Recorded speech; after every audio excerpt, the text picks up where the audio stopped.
Bismillahirrahmanirrahim. Rabbi zidni ilma warzuqni fahma wa alhiqni bissalihin. Amin. Kembali bertemu dalam pembelajaran jarak jauh PJJ, Pendidikan Agama Islam dan Budi Pekerti, materi pembahasan soal latihan tentang memahami hadis terkait anjuran menuntut ilmu. Kelas 2 semester ganjil tahun pelajaran 2020-2021 SD Istiqomah Bandung bersama saya Erna Hernawati SPD. Sebelum kita bahas soal latihan, kita kembali mengingat kesimpulan dari bab 3 tentang menuntut ilmu. Yang pertama, menuntut ilmu wajib bagi setiap muslim, baik laki-laki maupun perempuan. Yang kedua, orang yang menuntut ilmu akan dimudahkan jalannya menuju surga. Yang ketiga, Allah Subhanahu wa Ta'ala memerintahkan kita untuk berani bertanya kepada orang yang mempunyai pengetahuan lebih dibandingkan dengan kita. Sekarang bisa lihat halaman 24 uji kemampuan. Kita bahas soalnya. Yang pertama, bagian A, pilihlah jawaban yang paling tepat. Pilih jawaban A, B, atau C. Nomor 1, kita mulai. Nomor 1, Iqra artinya A, bacalah, B, dengarkanlah, C, bawalah. Kira-kira yang tepat apa ya? Ini sudah disampaikan bahwa Iqra artinya bacalah. Jadi nomor 1 jawabannya A. Nomor 2, hukum menuntut ilmu adalah A, sunnah, B, wajib, C, makruh. Nomor 2, apa jawabannya? Hukum menuntut ilmu itu adalah? Iya, betul. B, wajib. Nomor 3, kewajiban menuntut ilmu untuk A, muslim laki-laki, B, muslim perempuan, C, muslim laki-laki dan perempuan. Nah, ini pasti sudah pada tahu ya, kewajiban menuntut ilmu itu untuk muslim laki-laki dan perempuan. Jadi nomor 3 jawabannya C. Lanjutkan nomor 4. Rabbi ... ilman nafi'an warzuqni fahman. Nah, ini doa ketika akan belajar. Jadi jawaban yang betulnya adalah option A, zidni, B, zidna, C, zidnu. Yang tepat adalah iya, pasti option A, Rabbi zidni ilman nafi'an warzuqni fahman. Ya Allah, tambahkanlah kepadaku ilmu yang bermanfaat dan berikanlah aku kepahaman. Itu artinya ya. Selanjutnya nomor 5. Orang yang menuntut ilmu akan mudah masuk A, surga, B, neraka, C, akhirat.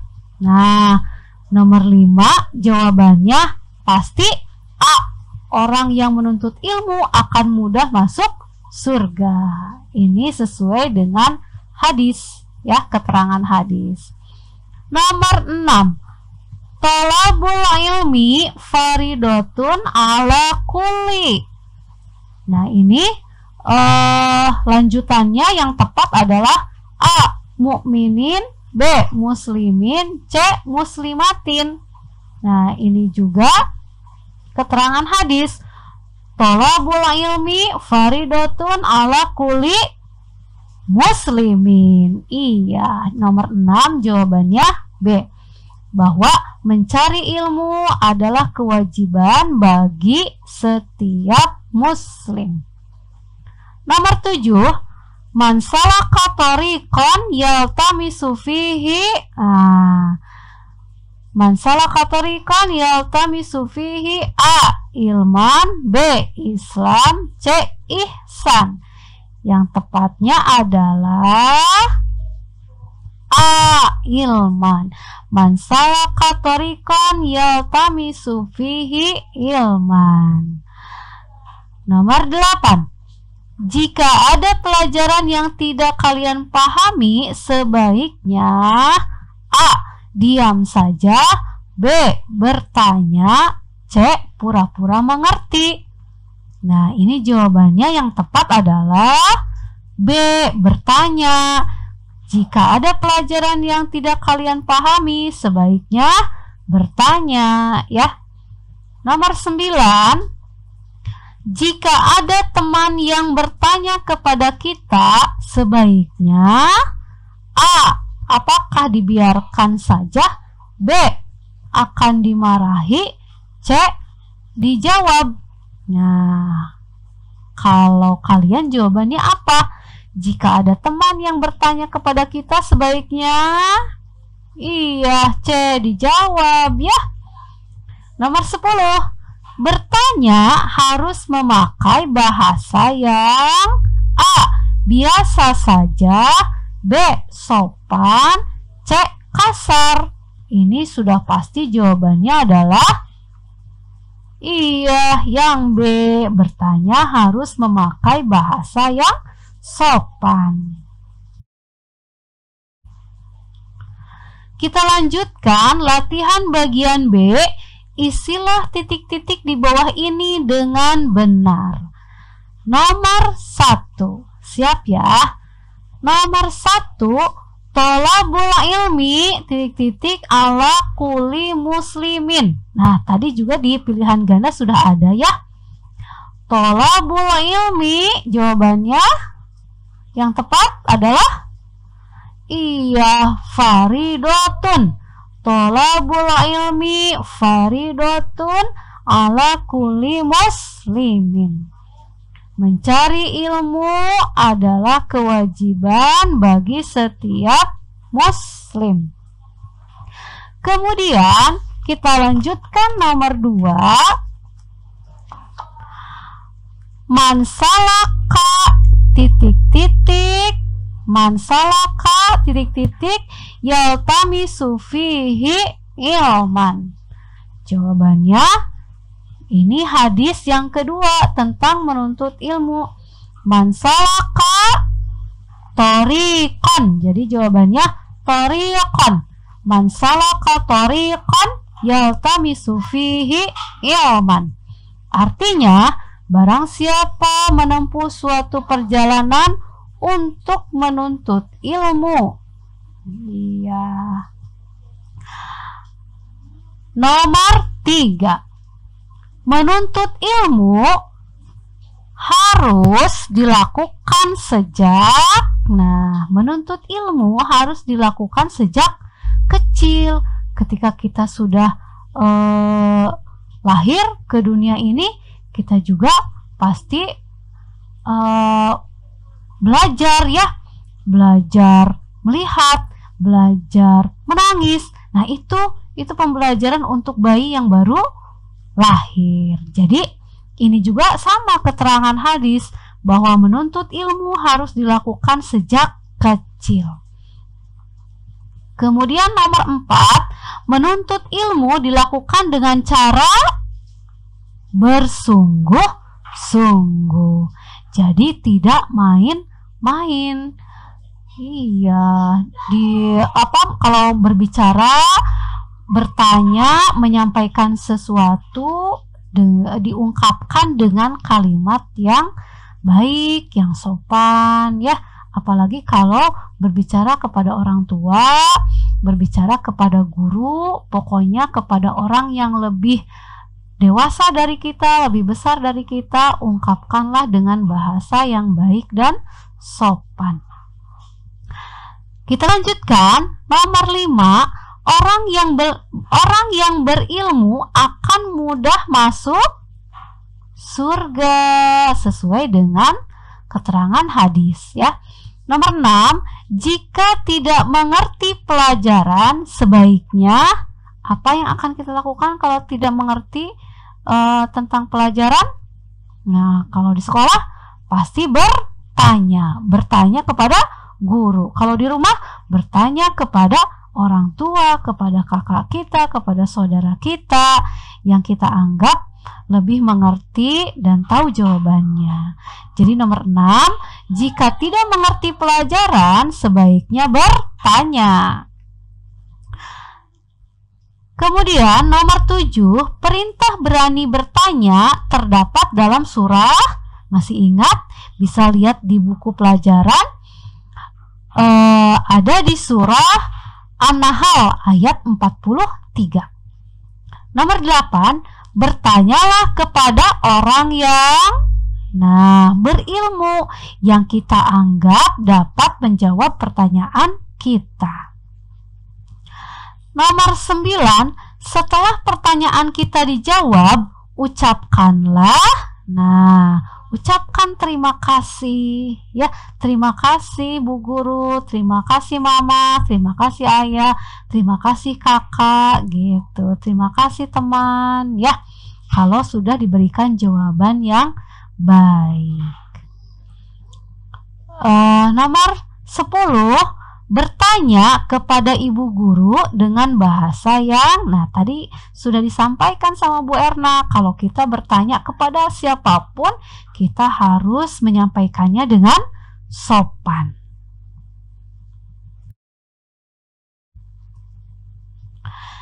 Nah, sekarang lanjutkan bagian C. Jawablah pertanyaan di bawah ini. Nomor 1, mengapa kita harus menuntut ilmu? Mengapa kita harus menuntut ilmu?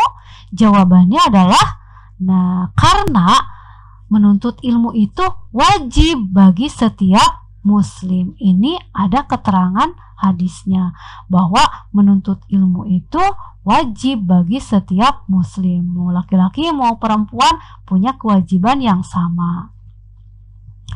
Nomor 2, apa yang kamu ketahui tentang manfaat ilmu? Apa yang kamu ketahui tentang manfaat ilmu? Apa manfaatnya kira-kira? Bu Erna kasih beberapa ya yang dianggap penting.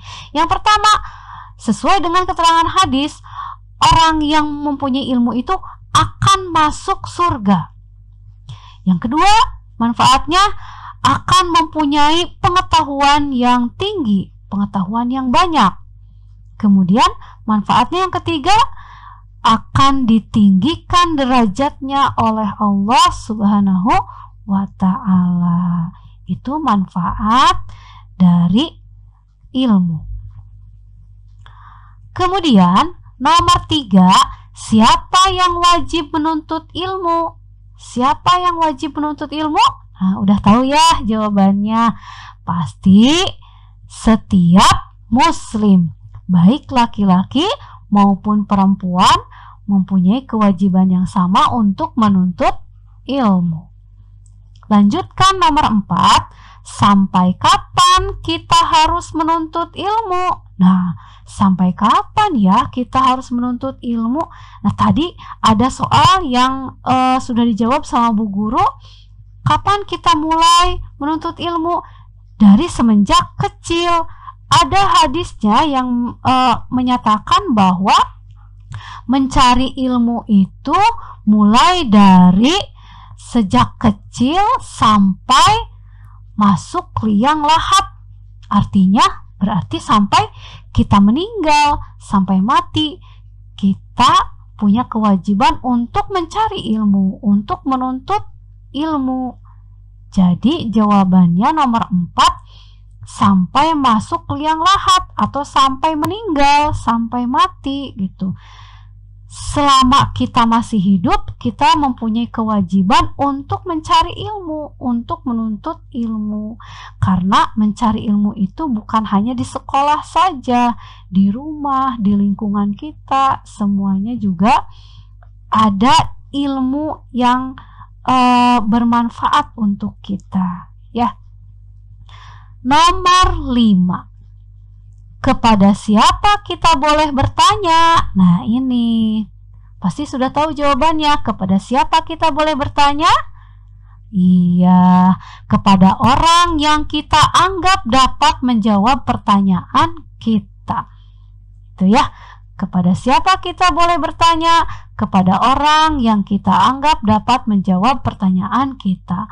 Kalau sekarang nih, kalian bisa bertanya kepada bu guru, siapa gurunya, siapa yang mengajarnya. Kemudian bisa bertanya kepada kedua orang tua, bisa bertanya kepada kakak kalau punya kakak, ya, bisa bertanya kepada saudara kita. Nah, itu yang dianggap bisa menjawab pertanyaan kita dengan baik.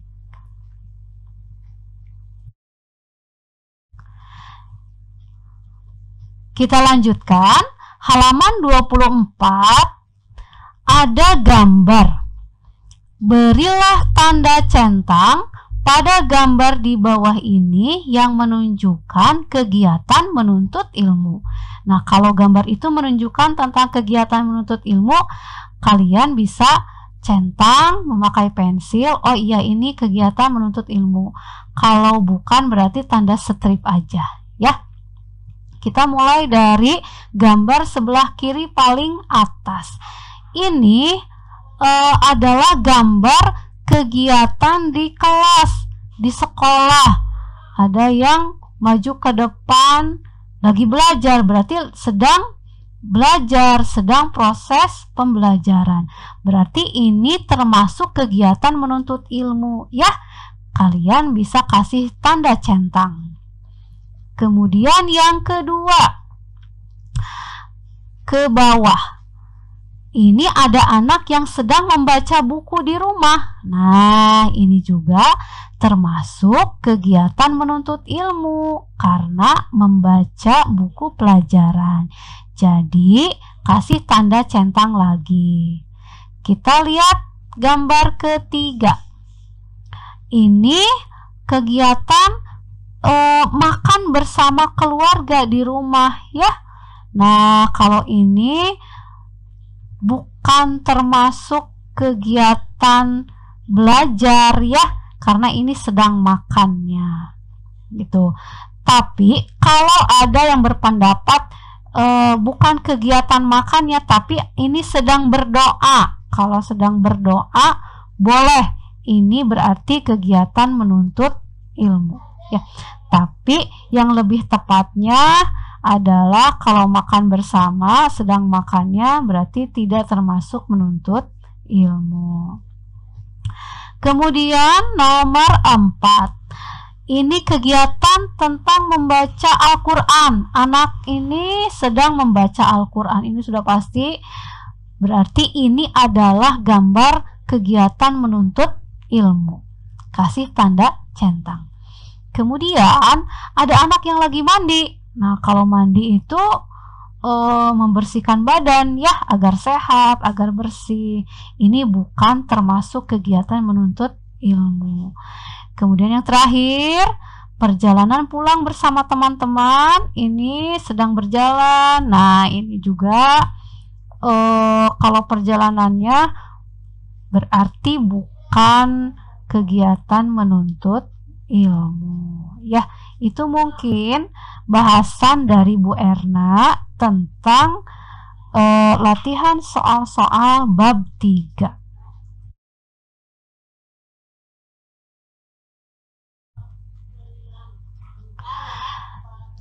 Nah, sekian dulu dari Bu Erna.